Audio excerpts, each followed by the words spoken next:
Hola a todos, a continuación explicaré qué es la ontología y la ontología en sus diferentes edades, antigua, moderna y contemporánea. Ontología antigua o griega.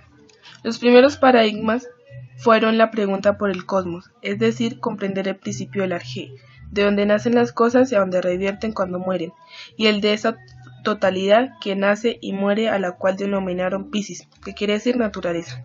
Esas preguntas fueron planteadas por los presocráticos, a quienes Aristóteles denominó fisiólogos. La pregunta sobre qué es lo que es brota del principio Physis, las sustancias que tienen un ciclo y que son el modo primerísimo del ser y conforman esta naturaleza.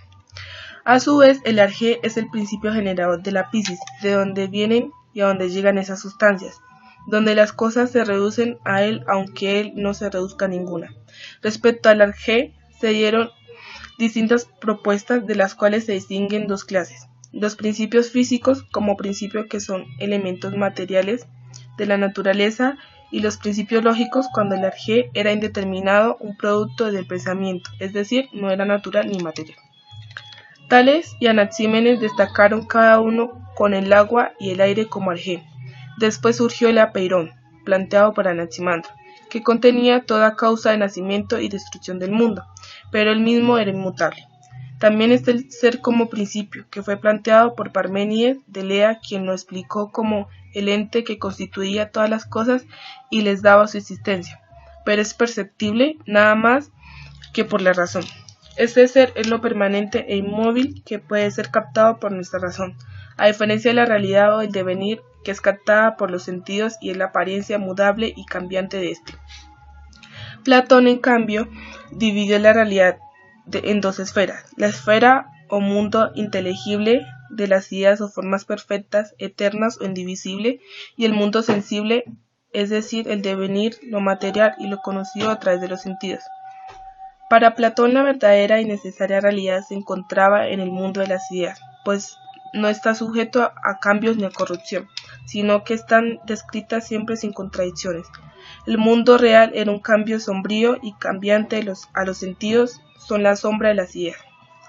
Para ejemplificar esto, Platón expuso el mito de la caverna, en el cual muestra a la humanidad prisionera de una caverna que confunde las sombras proyectadas en una sombra con la realidad, y considera al filósofo como una persona que penetra en el universo fuera de la caverna de la ignorancia y alcanza una visión de la verdadera realidad, el mundo de las ideas. Sin embargo, existe aún un problema, pues era difícil separar las cosas de las ideas, ya que éstas eran causantes de las otras.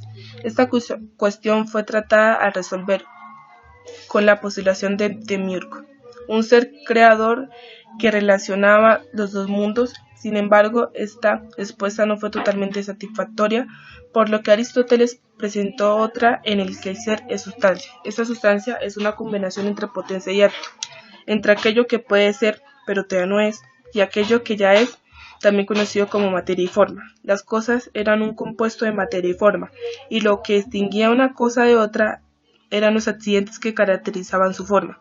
Estos eran percibidos por los sentidos, pero no eran esto de la sustancia, sino solo la diferencia.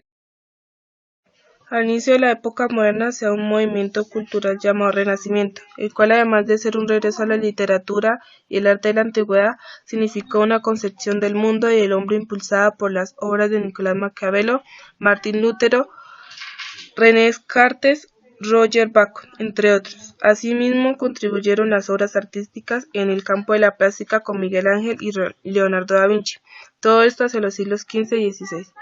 Este cambio despertó una preocupación de los seres humanos por indagar sobre su lugar y su quehacer en el mundo. La búsqueda de esta propuesta se va a hacer por una vía distinta y en algunos casos en oposición al teocentrismo medieval.